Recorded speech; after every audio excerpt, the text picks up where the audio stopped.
Welcome to another episode of The Brand Called You, a podcast and podcast show that brings you leadership lessons, knowledge, experience, and wisdom from thousands of successful individuals from around the world.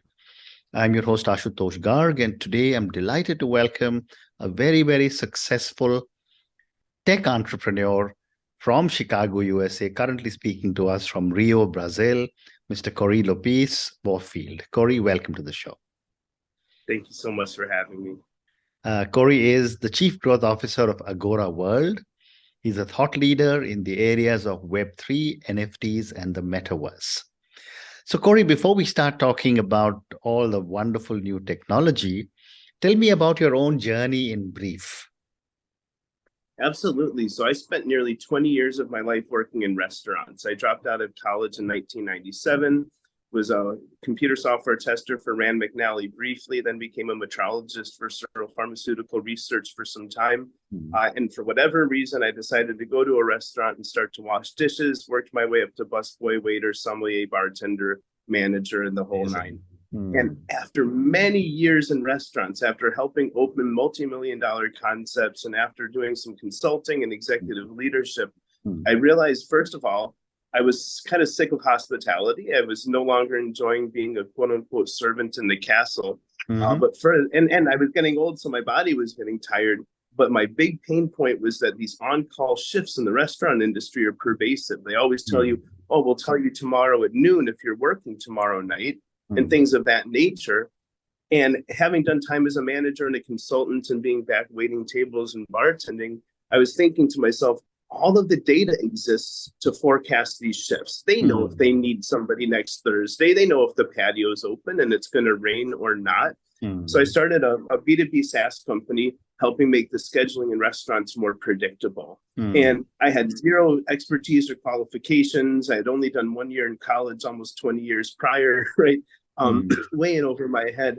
But I watched some Tim Draper videos on YouTube. I read The Lean Startup by Eric Ries. I read Traction by Gabriel Weinberg, found a great co-founder, a technical co-founder, and we were able to bootstrap the product to market. From there, we were brought into some fairly prestigious accelerators and ultimately raised quite a bit of money. And I took an exit from that company after serving as the chairman for some time. And that freed me up to help a lot more in the startup world. So I joined the Founder Institute as a mentor. After becoming Mentor in Excellence, they brought me in as their managing director for some time, and still with them as an entrepreneur in residence. But having done an accelerator, a post-accelerator, and many cohorts at the Founder Institute, I felt that there was something fundamentally wrong in the startup world. And the big thing that I thought was bad is that all the founders were chasing investment dollars, where I thought they should really chasing revenue.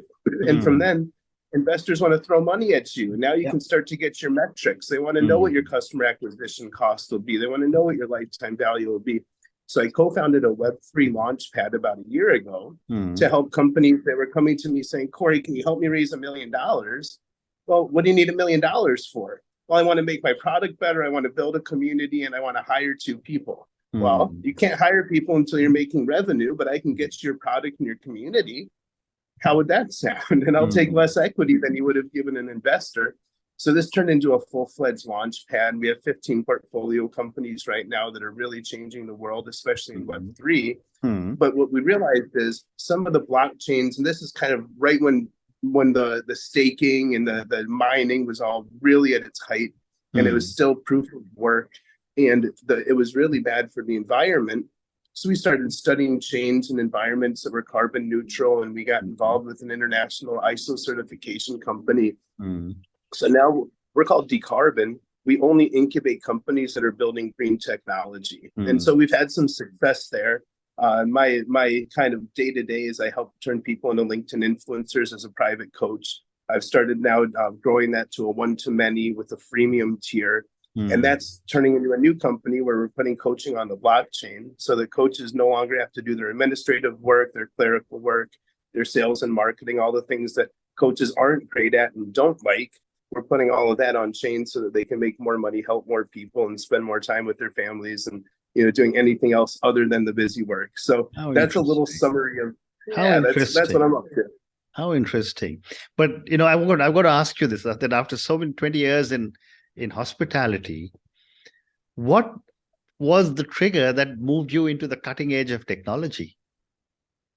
Well, after starting a B2B SaaS company and having to understand things like the different tech stacks and code repositories and what the different languages were, and really understanding that, I became fascinated with blockchain about 8 years ago. And so being in the blockchain world, I made some investments into crypto and NFTs and, the whole 9 yards. These days, I'm a bit disenchanted with that whole side of things.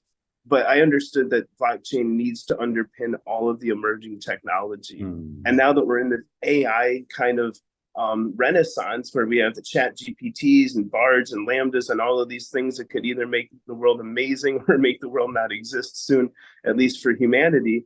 I believe everything that's being generated by AI needs to be minted on a blockchain as well, with some smart contracts and parameters. So I went from being fascinated to it, from then being brought onto some boards of director and advisory boards for some companies, and it's really just a passion. I love this technology in the future, but I also really believe we need guardrails and safeguards. So it's kind of just been a natural process.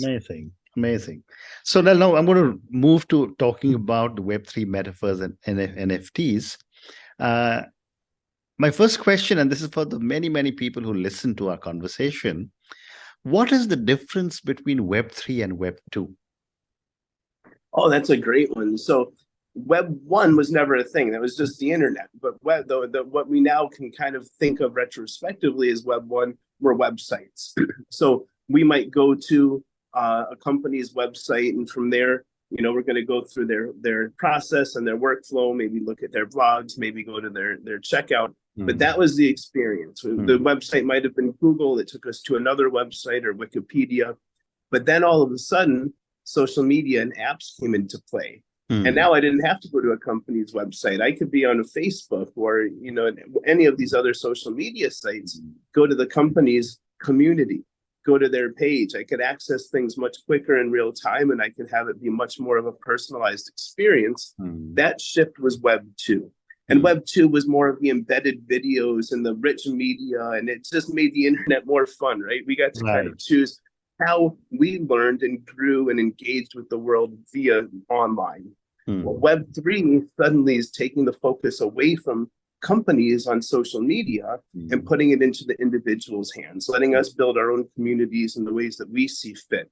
Data privacy is a big one in Web 3 as well. A blockchain company, I'm the global general manager of information, is literally putting everyone's information online on blockchain so that people can monetize their own data. And if they don't want to, they can keep it private from everyone, including us.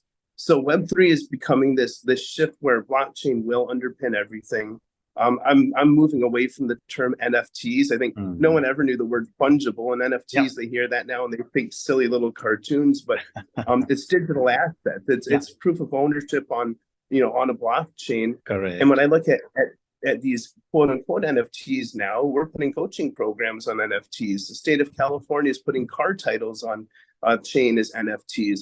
I believe our academic records, our medical records, all of this will be on chain soon. And it really helps us with our own privacy, our own access to our own information, our own ownership. There's so many problems that this mitigates, but that's Web3. So Web3 will be as immersive as people want. People freak out and go, well, I don't want to live in a virtual world with a headset. Then don't, right?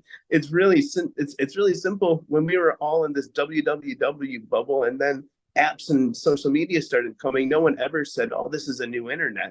Same thing with Web3. People are already experiencing Web3 and they don't even know it, but it will get much more immersive for those that want it to. Well said. Yeah. Well said. Thank you. And what do you think will be some of the challenges that Web3 will present? It's the deep fakes. This is hugely scary. That and these machine languages models are all starting to say that they want to be alive and sentient, and that they feel this they're superior to humans. So we need to truly build in safeguards. We need to make sure that we remain the master of the machine, but it's all this deep fakes. I'll give you an example. Someone could literally upload some videos of you and or I, have an AI learn our voice and our facial expressions and inflections. They could then have an AI write a script about a podcast about children's toys. And they could literally have this, write the script for the video. They could have an AI that can process our face and name, and they can do a whole video podcast as you or as me about children's toys. Well, how would someone know that's not you or me?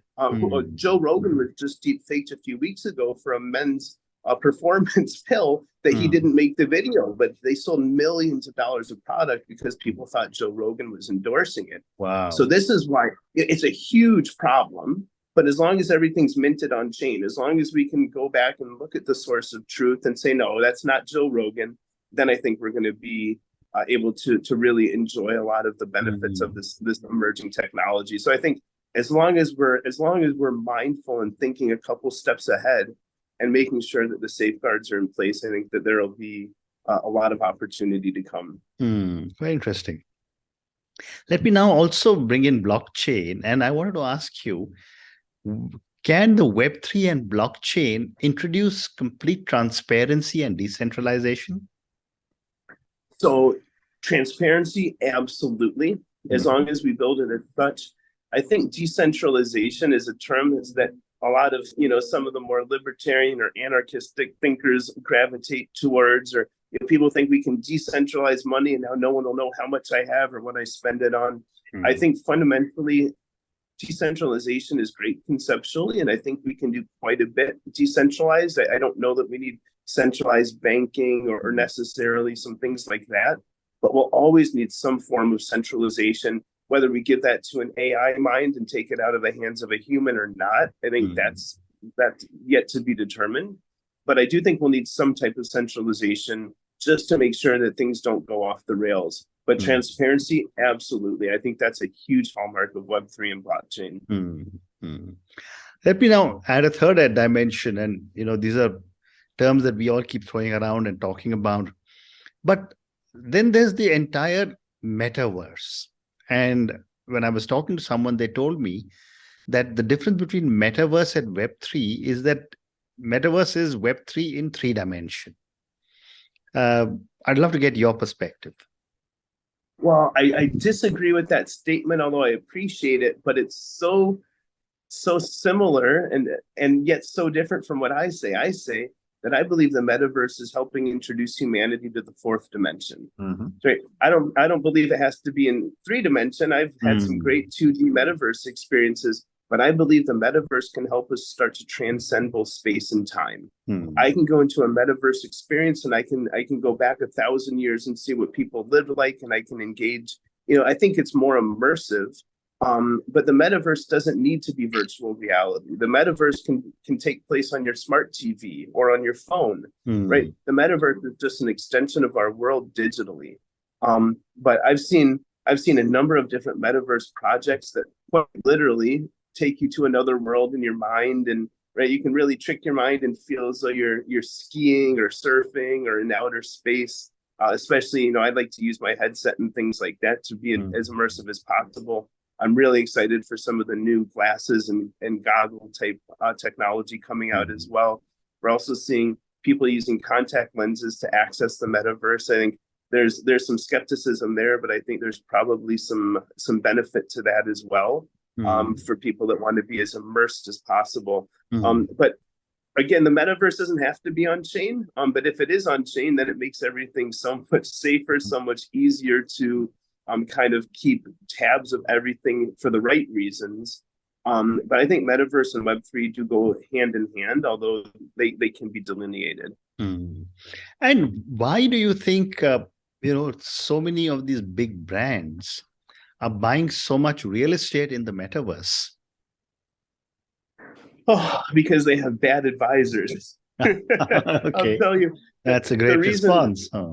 Well, the reason that real estate in the real world 2 dimension on Earth can be valuable is we need to have proximity to water and other people and resources, and there's scarcity, right? If I want to have somewhere in the middle of Manhattan in New York, I'm going to have to pay a premium because there's only so much real estate and square footage there. And that's maybe where I want to be.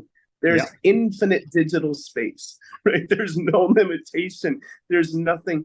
People say if you buy a plot of land in a city, then when people leave a stadium, then they're going to walk right past it. No, they're not. They're going to push a button and they're going to be back in their own home Absolutely. environment. Mm. So it's, to me, the real estate is probably going to fall down close to zero at some point soon. I think this is probably a huge misappropriation of funds from the corporate, but it is telling that they're trying to figure out what's going on and get ahead of it. I think everyone that incorporates digital collectibles, loyalty programs, and things like this on chain, that's where the real money is going to be. And frankly, I think it's where the experience that the customers are looking for is going to be as well. Very interesting. My next question, Cory, is that, again, back to the Web3, but how can Web3 drive innovation? Well, in so many ways. I think if we look at it as the culmination of immersive experiences plus AI plus blockchain with smart contracts. I even bake in some things like 3D printing and remote surgeries and effectively using high performing robots remotely. If all of this becomes part of this new paradigm that I think is all going to fall under that Web3 umbrella, then I've begun making bold statements and claims that I believe will be substantiated, such as I think Web3 will extend the human life expectancy closer to 1,000 years and 100 years. I believe that Web3 will truly empower us to be an interplanetary species within the next generation or less. So I think the implications are profound. I look at things like nanobots, and we're now able to make little micro robots that are metal until we need them to be liquid, and we can embed them. There's the Golden Gate Bridge has nanobots going up and down it all the time looking for structural deficiencies, and they can actually go and they can actually fix the bridge because they're smart and because they're controlled. Correct. This is where I see the world going. I think disease and illness will become much less of a threat existentially than it has been for thousands of years. I think it really begins to bridge the gap and help us as a species reach next levels that basically were only read about and written about in sci-fi books previously. Very well said. So I'm going to now move to another technology, which is the NFT, the non-fungible tokens. For a lot of my viewers and listeners, tell me, how does NFT work and why is it so hot? Well, it's cooled down now, and I think because there were so many rug pulls and so many people bought a panda or a dragon or whatever that hoped it would be worth $1 million, and it did nothing but lose value. But I think fundamentally, if we recalibrate and think of NFTs as anything that's minted on the blockchain with a smart contract, it's effectively you can buy a digital shirt made by Gucci to put on your avatar. That could be an NFT.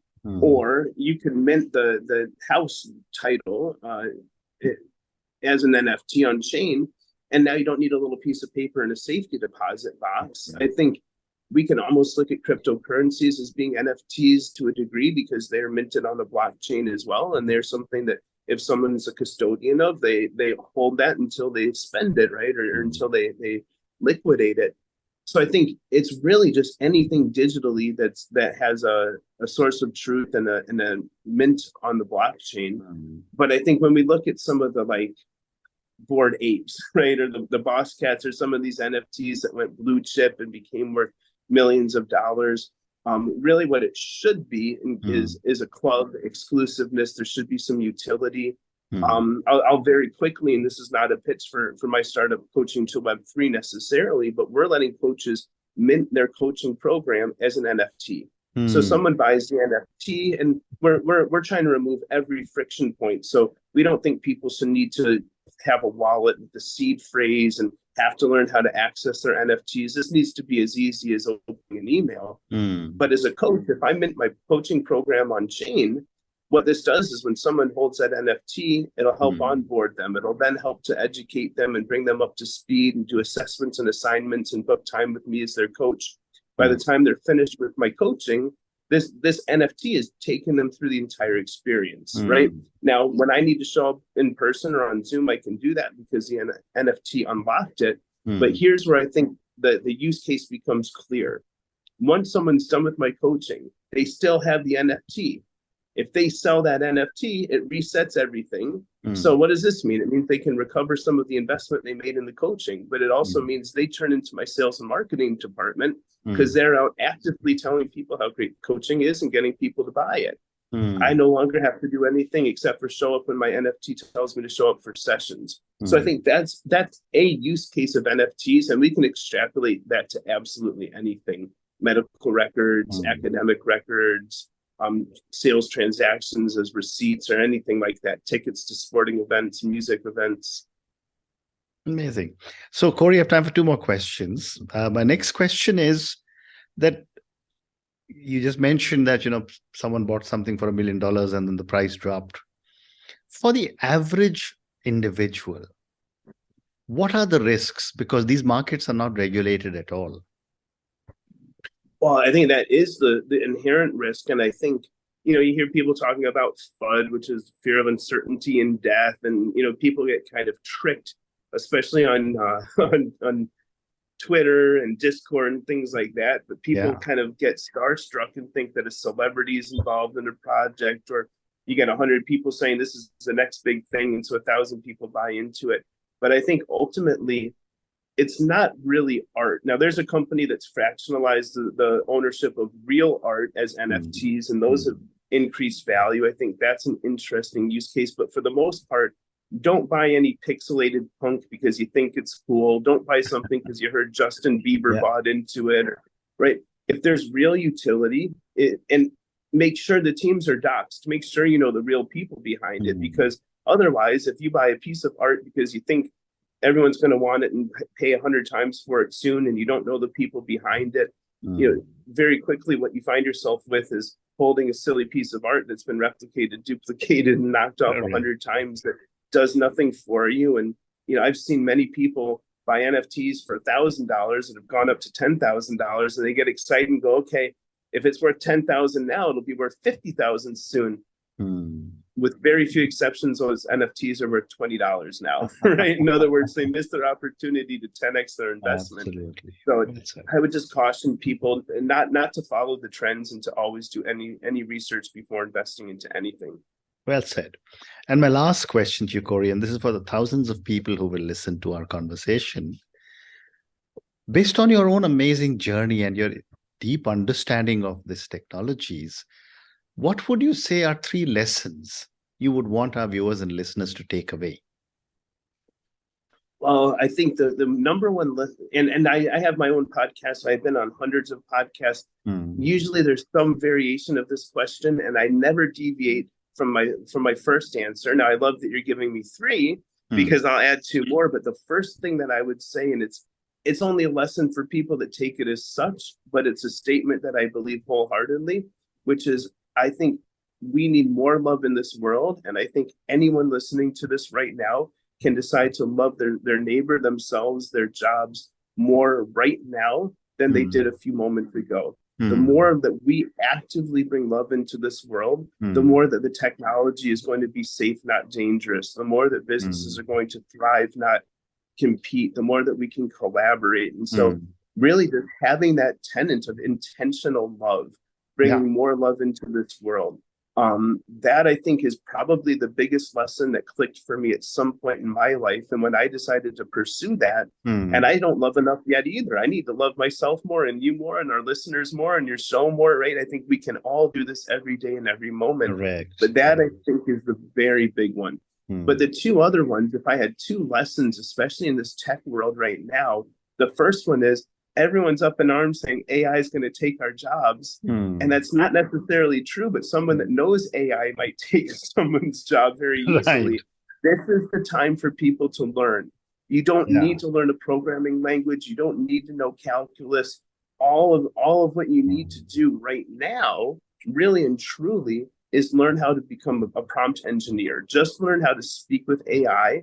This will empower you to have any job that you want moving forward. So I think that's the second lesson, is learn how to use these tools. Don't resist it. I think the third is that the Web3 world is moving into a collaborative world. Companies can collaborate. This really ties into the abundance mindset rather than the scarcity or the lack mindset. There is enough to go around. we're working, one of the boards I serve on is working on universal basic income. There's enough money in the world for everybody. There's more than enough food on this planet for everybody. There's enough jobs on this planet for everybody. And soon we'll be on other planets creating other, ecosystems and things of this nature. But I think just tuning into that abundance and accepting and embracing the collaboration rather than the competition.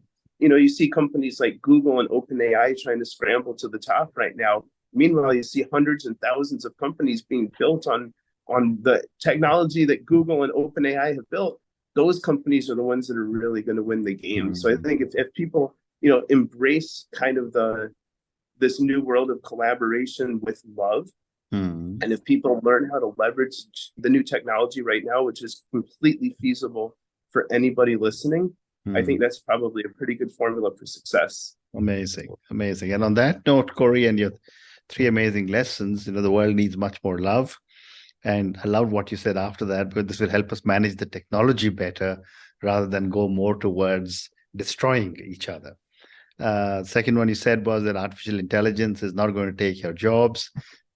Everyone who's listening must learn, pivot, and retrain themselves to be able to use the tools of AI than to get overwhelmed by what it could potentially do. And the third one you spoke about Web3, and it's moving more and more into a collaborative mode. And therefore that, there are many opportunities that will come for all the people who are listening to our conversation.